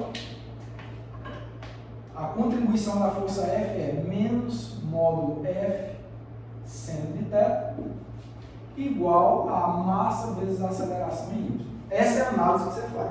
Tá? Vou apagar aqui, tudo bem? Só queria indicar aquela hora. Ok. Então, esse é o estudo da segunda lei de Newton para o eixo X nesse problema. Tá, desse lado eu tenho massa do objeto vezes a aceleração em Y. Aí você pode se perguntar, existe aceleração em Y? Ora, o objeto está confinado, o problema dele, né? O objeto está confinado a se mover no eixo X, ele nem sobe nem desce ao longo do eixo Y, não tem movimento ao longo do eixo Y. Se não tem movimento ao longo do eixo Y, não tem aceleração ao longo do eixo Y. Então essa aceleração é zero. Tá? Então, esse lado da igualdade fica sendo igual a zero. E daqui o que é que a gente tem? Eu posso extrair o valor da força normal dessa equação. Para que eu vou fazer isso? Porque o problema me pede a intensidade da força de atrito e a intensidade da força de atrito precisa da intensidade da força normal. Então, é interessante que eu extraia o valor da força normal. Então, nesse caso aqui, força normal é igual. Aí eu vou passar para o outro lado da igualdade, tá? Vai ficar igual a peso mais F seno de θ. E a gente pode concluir dizendo que a força normal é igual. Quem é a intensidade da força peso? Sempre é a massa do objeto vezes a aceleração gravitacional, certo? Só lembrando que G aproximadamente 9,8 metros por segundo ao quadrado, mais F seno de θ. Pronto, então esse é o resultado que a gente encontra para a força normal, e você pode, se quiser, substituir. Ó, você tem quem é a massa, que é 10 kg, a força gravitacional, a aceleração gravitacional é 9,8, F, ela tem uma intensidade, né, eu acho. Ah, desculpe, viu, pessoal, esqueci de indicar. Eu li, quando eu li o problema para vocês, eu li que a força tem intensidade de 40 newtons, tá certo? Então tem esse aqui, tem esses dados aqui também, todos esses são dados, tá certo? Então a força F, o problema já falou que tem 40 newtons de intensidade. Então você tem massa, você tem aceleração gravitacional, você tem a intensidade da força, você tem o seno do ângulo, que sabe que o ângulo é 37 graus, então você pode calcular tudo isso aqui, que é a intensidade da força normal. Pelos meus cálculos aí, vocês podem conferir, então a intensidade da força normal vai ficar 124 newtons. Tá? Ficou meio esquisita a equação, porque tem N e N aqui, tá, pessoal? Agora, por favor, prestem atenção. Esse N aqui indica a intensidade da força normal e esse N aqui é a unidade de força, que é em newtons, tá? Então foi uma coincidência infeliz de letras aqui, tá certo? Mas que eu espero que fique claro. Isso aqui é a unidade de força e isso aqui indica a intensidade da força normal. São N's com significados distintos. Ok. Então, a gente guarda essa equação aqui. Vou chamar a equação de número 1 para o exercício, né? E agora que a gente faz a análise do eixo Y para ver se a gente consegue descobrir quem é a força de atrito, tá certo? Então vamos lá. Eixo X agora, desculpa. Eixo X. Eixo X, vamos fazer um estudo do eixo X da segunda lei de Newton. Então, força resultante em X é igual a massa vezes a aceleração em X. Mesma coisa daqui, tá? Ok, então força resultante em X. Vamos fazer a mesma análise do eixo X. Olha, nem a normal nem o peso tem projeção do eixo X. Eu até já falei isso para vocês. Tá? Talvez tenha esquecido de mencionar que a força de atrito ela não tem projeção nenhuma ao longo do eixo Y. Por isso que ela não contribuiu em nada com isso aqui. Ó, resultante em Y. Vai contribuir com a resultante em X. Então, para a resultante em X, você tem a projeção do vetor F na direção X, que é essa daqui, ó. Essa projeçãozinha aqui, F de X. Tá? Essa projeção, então vamos lá. vai ser o quê? A projeção, você pode até falar o seguinte, ó, a projeção do eixo x, que é a componente x de F, menos, ó, a força de atrito está totalmente ao longo do eixo x, só que no sentido negativo. Então a projeção dela é a própria intensidade negativa. Então menos Fk, que é igual a massa vezes a aceleração em x. Certo? Bom, isso daqui eu acho que não precisava nem fazer agora, isso aqui era mais para descobrir a aceleração. Então eu vou fazer o seguinte, antes de fazer, isso aqui não tem nada errado, tá pessoal? Mas eu devia ter feito depois, que isso aqui é a resolução da letra B. Eu vou apagar aqui, desculpe, tá? Já eu volto para cá de novo, não tem nada errado. Mas já dava, por que eu estou apagando? Porque a letra A só pede a intensidade da força de atrito, então vamos encontrar logo essa intensidade, certo? Então, dessa assim, né, temos, né, o seguinte, que a força de atrito dinâmica, Fk, vai ser igual a μkn, que é igual a 0,25, né, vezes 124, tá? μk o problema deu, n a gente encontrou aqui na equação 1, então Fk você encontra que é igual a 31 newton aproximadamente aí, né? 31. Acho que não, é exatamente igual, né? É aproximado. Ok, então 31 newtons, para não esquecer a unidade.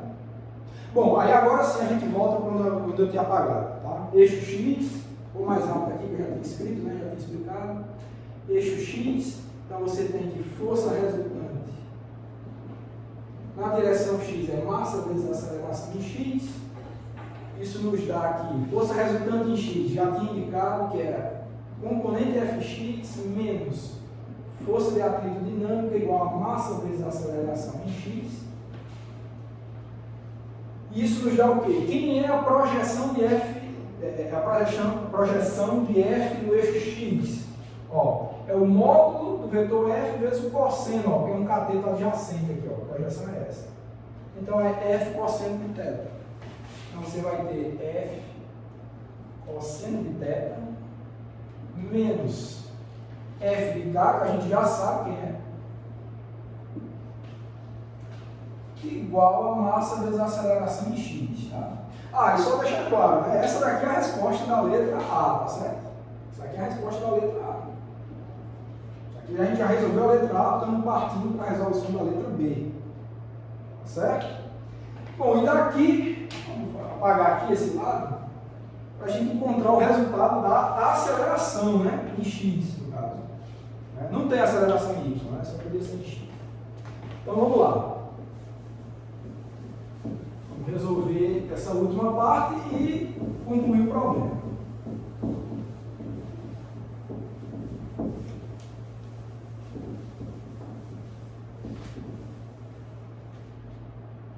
Certo? Então, daqui a gente resolve e encontra o seguinte, que a aceleração em x dessa equação aqui, tá? Vai ser igual a F cosseno de θ menos F de K dividido por M, é a massa. Bom, e nesse caso, pessoal, de novo, né? Já tem, o problema nos deu a intensidade da força F, nos deu o ângulo, então a gente sabe o cosseno, FK a gente encontrou aqui, M, a massa, também foi dada, então você consegue sim resolver quem é a aceleração no eixo X. Se você faz a conta, vai dar, não sei se é aproximado, eu fiz essa conta aqui, eu esqueci de botar se era aproximado, mas deu 0,1 metro por segundo ao quadrado. Essa daqui é a resolução da letra B. Tá? Essa aqui é a resolução da letra B. Bom, então, de maneira rápida, prática, eu diria, a gente conseguiu resolver esse exercício. Tá? Tanto letra A quanto letra B, seguindo esse procedimento. Só lembrando os procedimentos que são um padrão, tá? Isso é um padrão da resolução de problemas como esse. Foca no objeto que você tem, analisa quais forças você tem atuando sobre esse objeto, certo? Desenha tudo, aí você tem um diagrama de força. Depois que você tem um diagrama de força, você vai escolher seus eixos, X e Y, ou Z se precisar. É interessante que você escolha esse seu referencial de modo que esses eixos coincidam o máximo possível com as forças que você desenhou, para você evitar de trabalhar com tanta trigonometria, com seno e cosseno, com projeções. E depois que você fizer isso, você vai analisar a segunda lei de Newton para cada eixo que você desenhou. Força resultante em x igual a massa vezes a aceleração em x, força resultante em y igual a massa vezes a aceleração em y, e se for o caso, força resultante em z igual a massa vezes a aceleração em z. Foi isso que a gente fez aqui. Note que trabalhamos muito pouco com componentes, né? Com seno e cosseno, porque a gente escolheu os eixos de forma que somente a força F ficou desalinhada com os eixos. O resto ficou alinhado. Então, como eu disse, foi uma forma inteligente de escolha dos eixos coordenados. Tá? Ok, então vamos fazer outro problema. Tá? Eu quero analisar o problema do plano inclinado, que é um problema clássico também. Tá? Eu gosto desse problema do plano inclinado porque ele dá uma forma. A maneira com que você escolhe os eixos coordenados, para que seja de forma, como eu disse, inteligente, para que você faça poucos cálculos, não é escolher o eixo x e y na vertical e na horizontal, é escolher ele meio que na diagonal, na direção do plano, inclinado, né, também. Aí você trabalha menos, você faz menos cálculos para resolver esse problema. Então, por isso que eu gosto desses problemas de plano inclinado, tá certo? Mas vocês vão ver que o procedimento é exatamente, né, o protocolo de resolução desses problemas é exatamente o mesmo que eu usei para esse aqui. Exatamente o mesmo. Então, eu vou ler o problema. Vou ler o problema para vocês. Deixa eu fazer logo a figura. Exercício, fazer logo a figura para vocês entenderem a situação. Um plano inclinado, tem um bloco A, você tem uma polia, tem um fio aqui, bloco B. Pronto, essa é a situação, eu vou ler o problema a respeito disso. Dois blocos estão ligados por um fio que passa por uma polia. A massa do bloco A é 10 kg e o coeficiente de atrito dinâmico entre A e a rampa é 0,2. O ângulo de inclinação da rampa é igual a 37 graus. O bloco A desliza para baixo da rampa com velocidade constante. Uma pergunta só que ele faz: qual é a massa do bloco B? Só isso. Então, não tem letra não, é só uma pergunta simples. Não sei se a resolução é simples, né? Mas a pergunta é só essa. Ok, então, vamos botar os dados do problema. Massa de A, 10 kg. 10 kg. Coeficiente de atrito dinâmico, MK, 0,2, como já comentei, não tem unidade. Ângulo θ, 37 graus. E o problema pergunta quem é a massa do bloco B, tá certo? Quem é a massa do bloco B? E o problema comenta que o bloco A desliza para baixo com velocidade constante, tá? Então, o sistema vai se mover dessa forma com velocidade constante, então não tem aceleração. Então, isso é um dado importante. Em algum momento a gente vai usar isso, certo?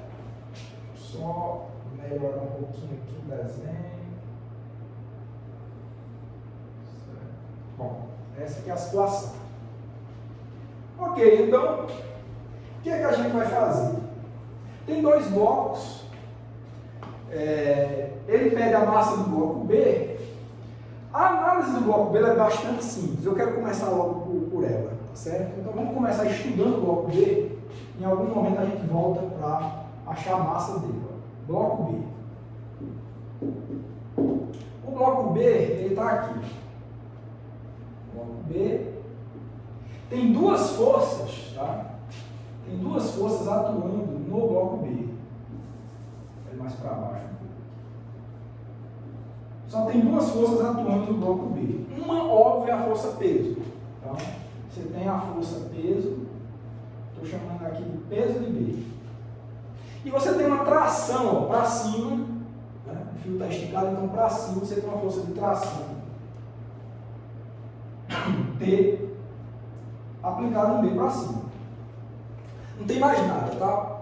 B não está repousando em superfície, então não tem nem força normal, nem força de atrito. Então a análise do bloco B é só essa. Para o bloco B, então, já vi as forças, olha o procedimento. O diagrama de força de B é esse. Feito o diagrama, não tem mais nem força sobrando, nem faltando aí. Ok, o que é que eu faço agora? Escolho os eixos. Olha, só tem força na vertical. Então, pessoal, óbvio que eu vou escolher o meu eixo Y. Na horizontal, posso, nem preciso desse eixo X, que só tem força numa direção, mas vou botar aqui X. Então, essa é a forma mais inteligente de você escolher os seus eixos para esse bloco B. Vamos agora, qual é o próximo passo? Estudar a segunda lei de Newton para os eixos. Eixo X não tem força nenhuma, então eu posso até esquecer a segunda lei de Newton, nesse caso aí, para o eixo X. Só preciso me preocupar com o eixo Y. Vamos fazer isso. Então, eixo Y para o bloco B. O que é que temos? Força resultante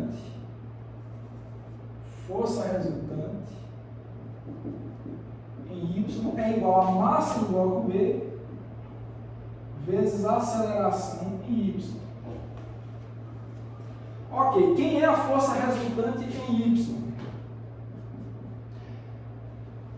Tração contribui positivamente porque aponta para cima na vertical. Não tem projeção, a projeção é o próprio vetor, né? Está totalmente contido, então não precisa de cosseno nem de seno, então é T. E o peso de B também está todo na vertical, só que dá uma contribuição negativa, então menos PB. Então, intensidade da tração menos intensidade da força peso. Não tem vetor nenhum, tá? Só intensidade. A aceleração, aí que está. Esse é um ponto importante. Lembre que o problema diz que o bloco A ele se move para baixo com velocidade constante. Ele vai puxar B para cima também com velocidade constante.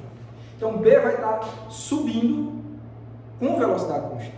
O fio nem estica nem encolhe, tá? Então, à medida que A desce, B vai subir também. Tá? A vai na diagonal com velocidade constante, então B vai subindo aí com velocidade constante. Então, a aceleração desse bloco B em Y é igual a zero.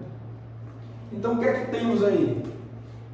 Que T menos PB é igual a zero, ou seja, T é igual, né? T é igual a PB, que é igual a massa de B vezes a aceleração gravitacional, que a gente só lembra que é 9,8 metros por segundo ao quadrado. Pronto, então essa aqui é a análise do bloco B. Vou chamar isso aqui de equação 1, tá certo? Equação 1. Bom, e agora a gente vai para o bloco B, pelo menos por enquanto, não tem mais nada que a gente fazer. Certo? Não tem o que a gente fazer. A gente não sabe a massa de B, tá certo? E não sabe a intensidade da tração. Não tem mais nada que a gente fazer aqui. Massa de B é que o problema pede. A intensidade da tração a gente não sabe. A gente sabe a força gravitacional. Então a gente para aqui e vai fazer uma análise de A para quê? Para tentar descobrir quem é a tração e a partir dessa equação a gente descobre quem é a massa de B. Então o truque é esse. Vamos analisar A agora, tentar descobrir quem é a intensidade dessa tração e a gente volta aqui e resolve para B. Certo? Se quiser, Pode até deixar mais explícito que massa de B é igual, a massa de B é igual a tração dividido pela intensidade da força, a aceleração gravitacional, só para ficar mais claro, tá certo? Isso no problema pede, mas não temos a intensidade da tração. Vamos tentar descobrir agora. Então vamos lá, bloco A. Bloco A. Fazer uma análise dele. Olha pessoal, bloco A, vou desenhar ele de novo aqui, tá?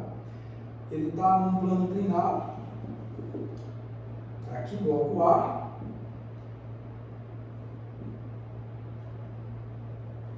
Ficou bom.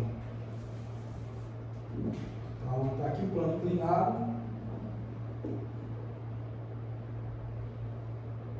Está aqui, bloco A. Vamos ver. Primeira coisa, diagrama de forças para o bloco A. Vamos fazer isso agora. Óbvio, temos o peso do bloco A, vou chamar de PA. Temos a normal, força normal do bloco A. Lembre-se, a normal ela é perpendicular à superfície, tá? Então, se a superfície ela é inclinada, a normal vai ser inclinada também, fazendo 90 graus com a superfície. Então, a força normal vai estar aqui, ó. Olha como ela não se opõe ao peso nessa situação, né?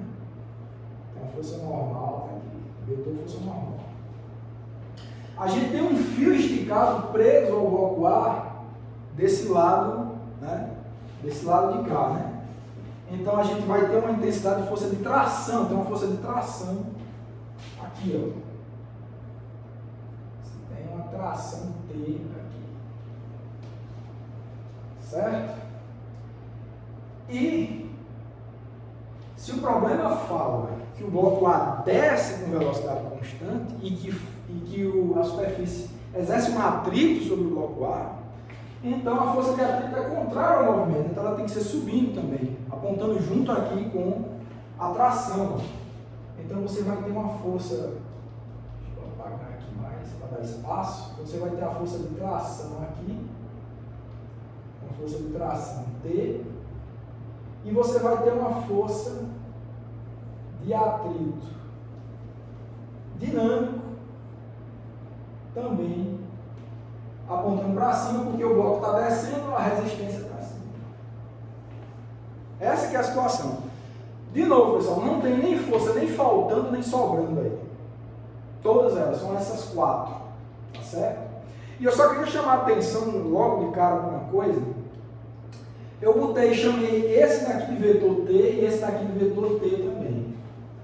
Obviamente os dois vetores não são iguais, né? Um está apontando, um é para o bloco B, está apontando para cima, o outro é para o bloco A, está apontando diagonal ali para cima. Eu poderia botar tração de A, tração de B, mas para não escrever muito eu vou botar assim, mas entenda, o vetor não é o mesmo. Mas se vocês lembrarem das propriedades da força de tração na aula passada, a intensidade da força de tração é igual nas duas pontas do fio. Então, essa tração aqui, ela tem intensidade igual a essa força de tração aqui, que é as duas pontas do fio. E notem que eu vou precisar justamente da intensidade dessa força de tração para resolver o meu problema, descobrir quem é a massa de B. Tá certo? Então, o truque é esse. Faça um estudo do bloco A para tentar descobrir quem é a intensidade daquela força de tração, substitua aqui e resolva o problema. Essa que é a história. Vamos fazer isso. Mas primeiro, aquela história. Já escrevemos quem é o diagrama de forças, falta descrever os eixos para a gente resolver esse problema. Olha, pessoal, aí que está um truque interessante para o caso do plano inclinado. Eu só tenho uma força na vertical, que é o peso. Não tenho nenhuma força na horizontal. A maioria das forças, elas estão inclinadas. Ó. Uma está aqui, nessa direção, e outras duas estão aqui. Então, o inteligente nesse caso é você escolher seu eixo assim, ó. Bota seu eixo Y alinhado com a força normal. Coloca seu eixo Y alinhado com a força normal e coloca seu eixo X, que vai estar alinhado tanto com a tração quanto com a força de atrito. Então, a forma inteligente de escolher os eixos, para esse caso do plano inclinado, é essa. Poderia ser horizontal e vertical, que nem eu fiz no caso passado, ou nesse caso aqui, poderia escolher o eixo assim? Pode, não tem problema nenhum. Só que você vai trabalhar mais. Você vai ter um monte de componente, de 3 vetores aí para trabalhar, vai te dar um trabalhão se você escolher o eixo dessa forma. Mas pode, não tem nada de errado com isso. Só não é tão esperto do que você escolher dessa forma. Essa é a dica. Então vamos lá. De novo, como a gente tem um problema envolvendo força de atrito que precisa de informação da força normal, é melhor a gente começar fazendo análise do eixo que contém a força normal, que é o eixo Y. Vamos fazer isso. Eixo Y. Eixo Y. Como é que fica? Força, de novo, né? Força resultante em Y igual a massa de A vezes a aceleração em Y. Né? Vamos lá. Isso nos dá o seguinte. Força resultante em Y. O eixo Y é esse aqui, ó. Tá?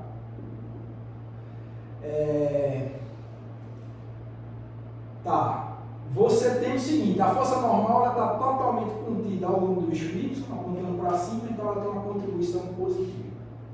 A força peso, ela tem uma contribuição negativa ao longo do eixo Y, então você vai ter menos P de A, projeção em Y. Certo? Você precisa subtrair isso. E as outras duas forças, tração e força de atrito, não tem contribuição nenhuma para o eixo Y, porque elas apontam ao longo do eixo X. Então só precisa me preocupar com isso. Tá, agora a gente precisa, certo, e mais outra coisa, a aceleração desse objeto em Y. O bloco ele nem entra nem descola da superfície, ele não tem aceleração em Y. Então, eu posso anular isso aqui, dizer que isso tudo é igual a zero, e o que a gente tem é que a força normal ela é igual a componente do peso do bloco A ao longo da direção Y. E quem é essa projeção? É importante que a gente veja. Olha, fazer uma análise rápida aqui, depois vocês podem fazer essa análise com calma em casa, tá certo?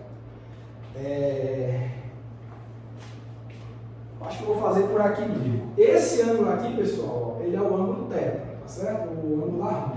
Esse é o ângulo θ. Se você fechar um triângulo retângulo aqui, você tem um triângulo retângulo aqui. Esse ângulo aqui é 90 menos θ, porque você tem 90 graus mais θ para completar 180 graus desse triângulo retângulo. Esse ângulo aqui ele é 90 menos θ. Ok. Então, se esse ângulo aqui é 90 menos θ, para completar 90 graus que você tem aqui, então esse ângulo ele tem que ser θ. Esse ângulo aqui ele tem que ser θ. Tá certo? Então, se esse é 90 menos θ e isso forma 90 graus, então esse tem que ser θ.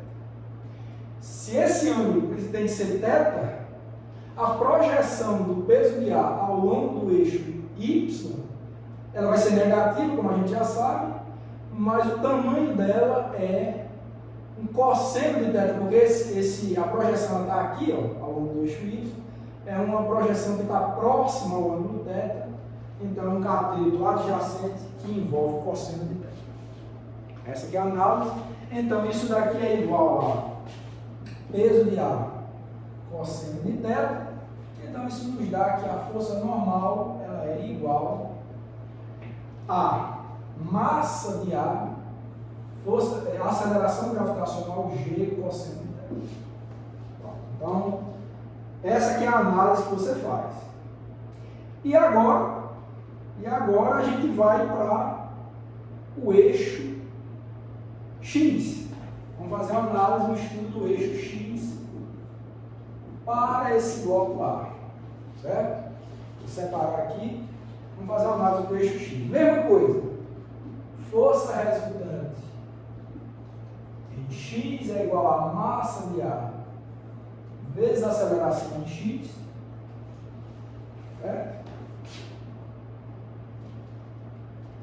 E a gente precisa descobrir quem são essas forças que contribuem aqui com a força resultante em x.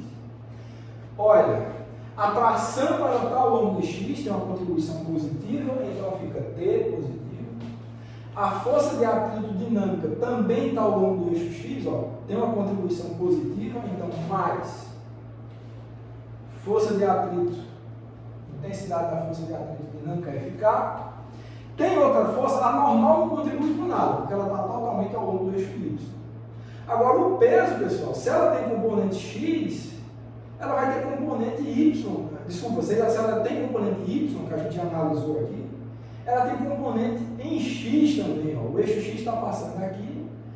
A força peso, ó, ela tem uma projeção ao longo do eixo X.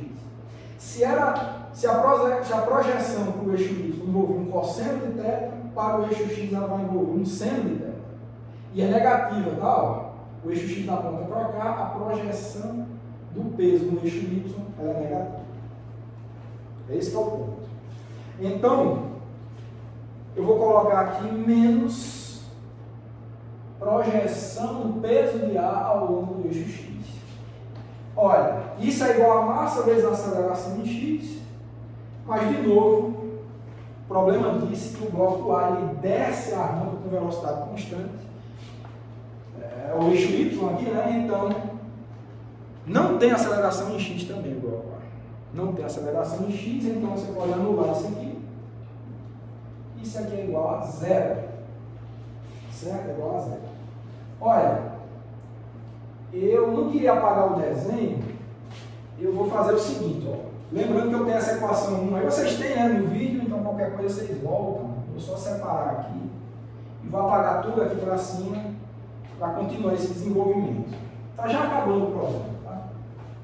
Já já a gente acaba.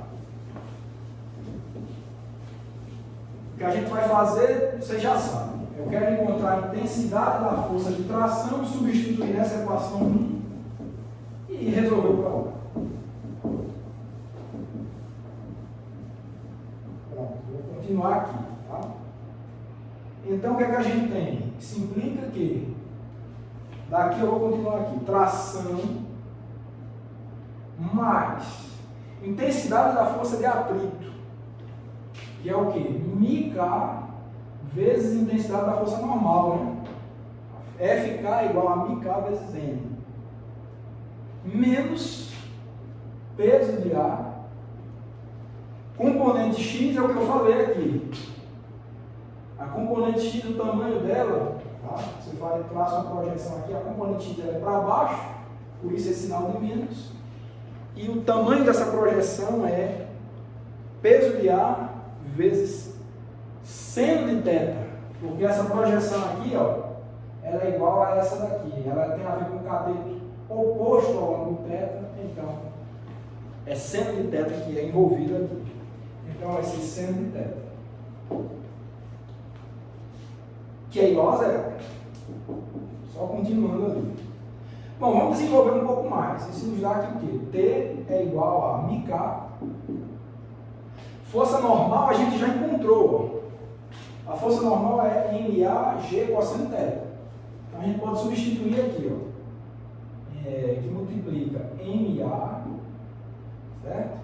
Vou chamar essa daqui de equação 2, tá certo? Essa daqui de equação 2. Então estou substituindo o resultado dessa equação 2 aqui. MAG cosseno de θ,